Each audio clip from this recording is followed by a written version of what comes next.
Hey guys, in today's tech training I'm going to show you Pear Deck, and Pear Deck is a really simple and easy tool to use. It's a whole lot simpler and easier to use than it is for me to make this video that I'm going to make to train you on it, so I'm hoping that the video turns out well. Honestly, this is something I wish I could be in front of you teaching you about, with you sitting here and being able to try it just like students, but we're going to get through this and I'm going to do the best I can, and I think you're going to kind of get a good idea of what it is. So I'm going to take you through, first of all, how to open Pear Deck and how to get the app for Pear Deck. Pear Deck is actually, just so you know, a software. It's called an add-on for Google Sheets, which is the version of Google's version of PowerPoint.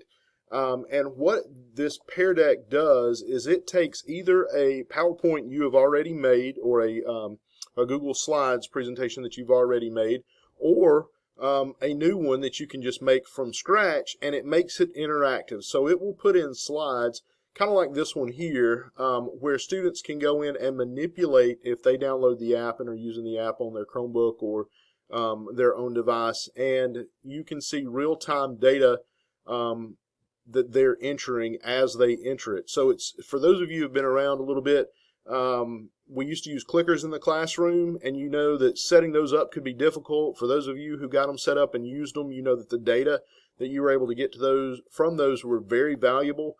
Pear Deck is kind of a meshing between Google Slides and clickers, and so we're going to get into it a little bit. I'm going to show you some examples of what you can do with Pear Deck, and then we'll kind of get down into the particulars of it.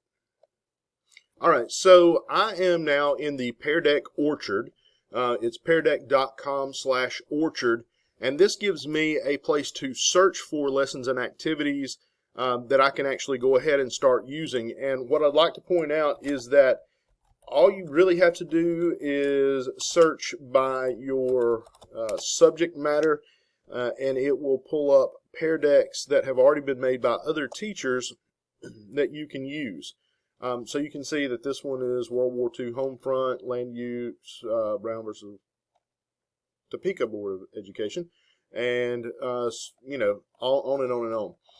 This is not just for our regular classes. This is also good for the counseling department, maybe, and for administration as we talk about social and emotional learning.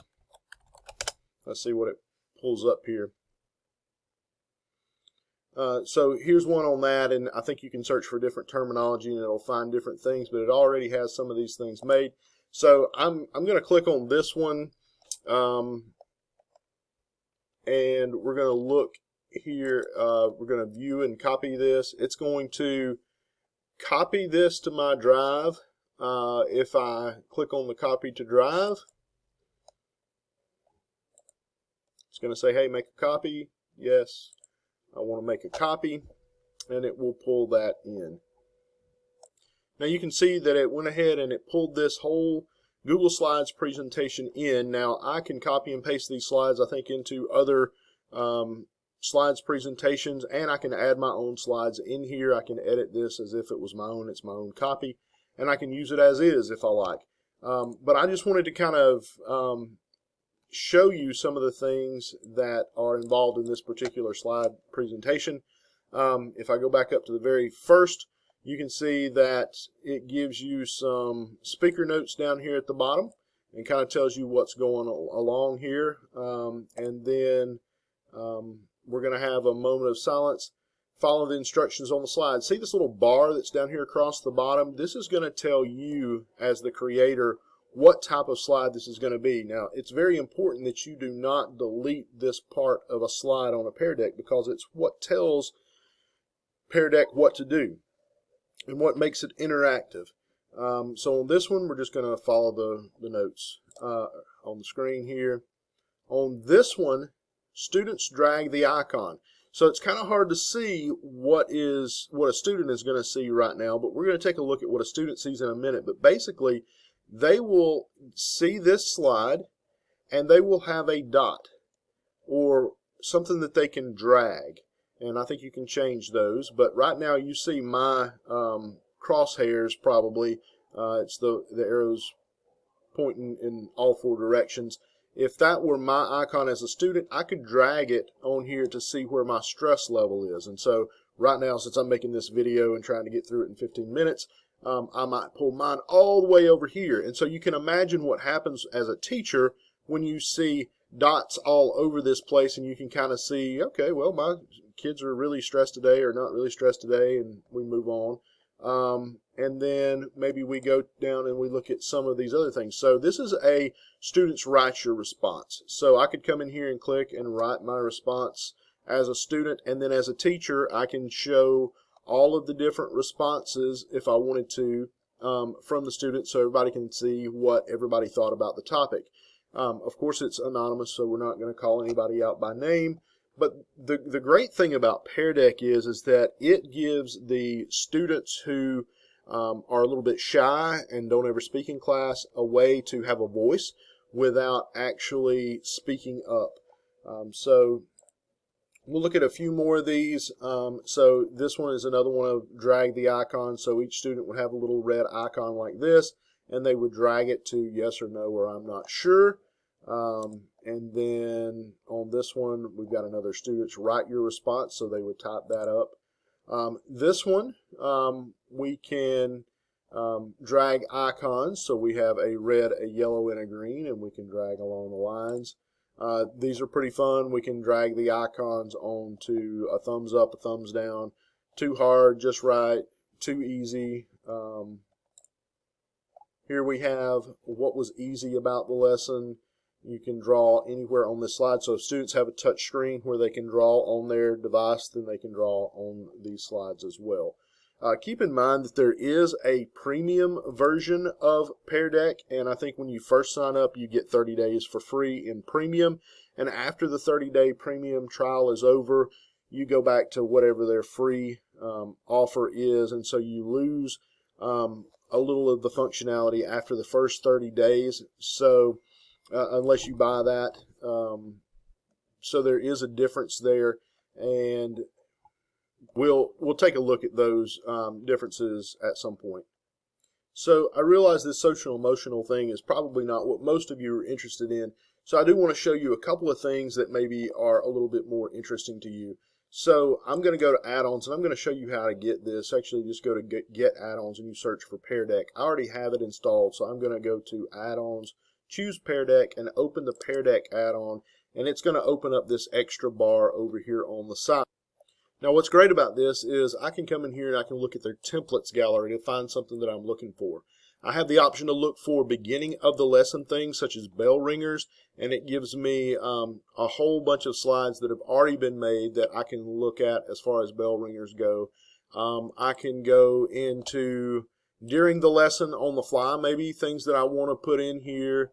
I can go to the end of the lesson for my ticket out the door, and it will give me a whole bunch of options here as well.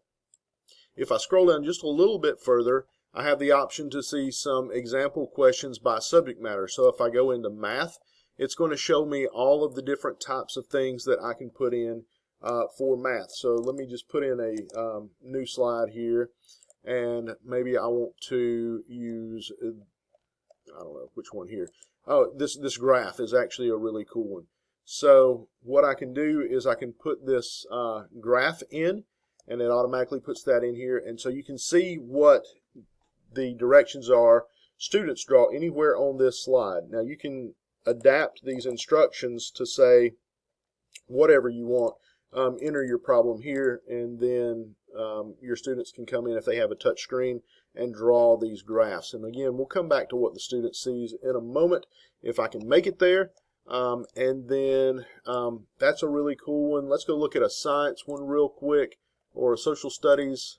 Science, you do have a lot of stuff in here. I was surprised that didn't come about. So one of my favorite ones in here again is a drawing option here. I'm not really seeing it, but it reminded me a lot of seeing you guys go out and have your students draw with chalk on the sidewalk, the different parts of a flower or whatever. You can do those as well. So this one is draw a map.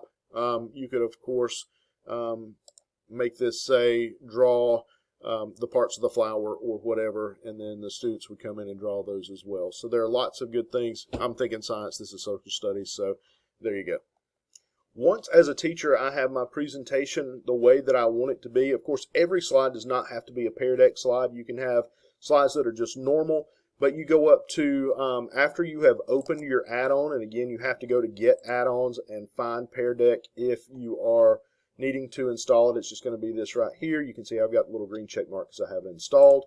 Once you have it installed and you have given it permission to work with Google and your Google account, you're just going to go to Add-ons and Pear Deck, open the Pear Deck add-on. Mine is open, and I'm going to click on Present Lesson. When I do that, it's going to give me what the students will see up on the screen if I'm going through this.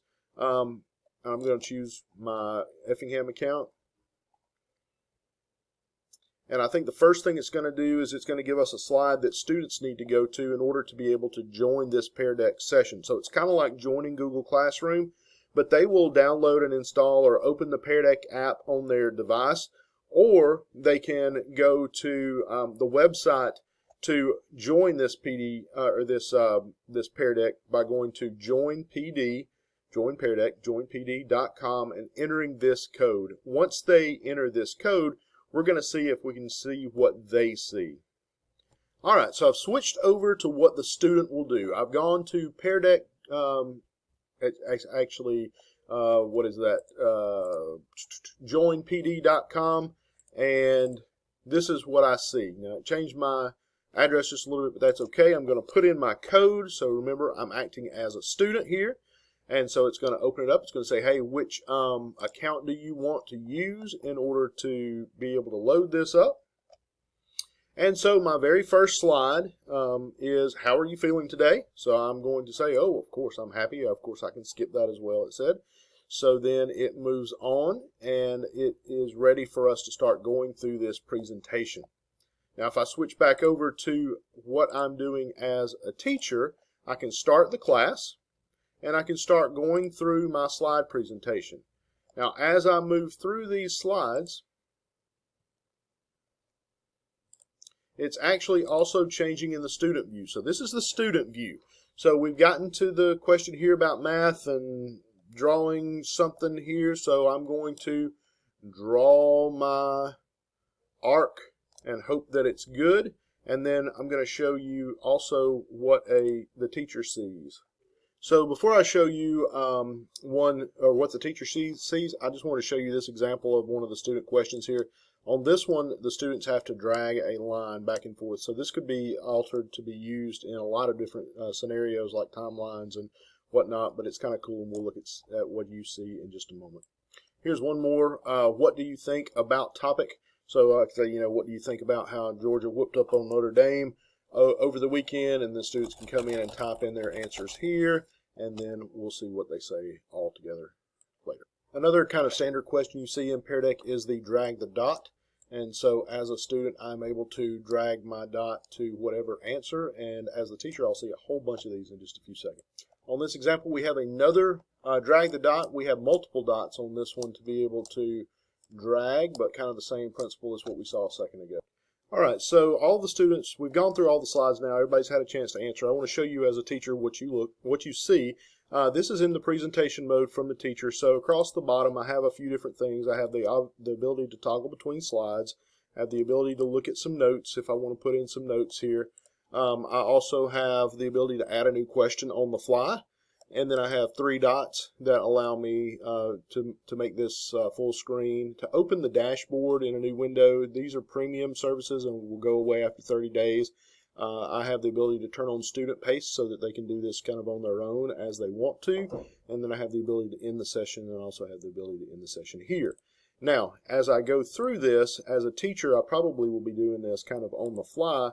I have the ability to, when I get to a slide like this, I have the ability to show responses. I can lock the screen so that students have to give me their attention. If I click and hold the lock button, it will give me a timer for 30 seconds, a minute, or 3 minutes in order to let the students have time to complete this. Showing responses is where the beauty is in this. So I can click show responses, and So the beauty of this is when you want to see multiple answers at one time. So you can see it really well with this graphing problem. Up here at the top, I have a list layout. So if I scroll down, I'm going to see all of the different answers from all of my different students. And I can see them one-on-one. Notice that there's no identifying features, but this allows students to be able to learn from each other so that we can see common mistakes and maybe see if we've all got it or not.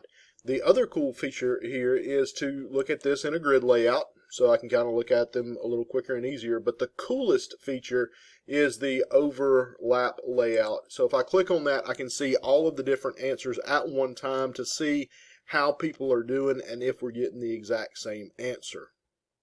So this is my responses to draw a map of a place.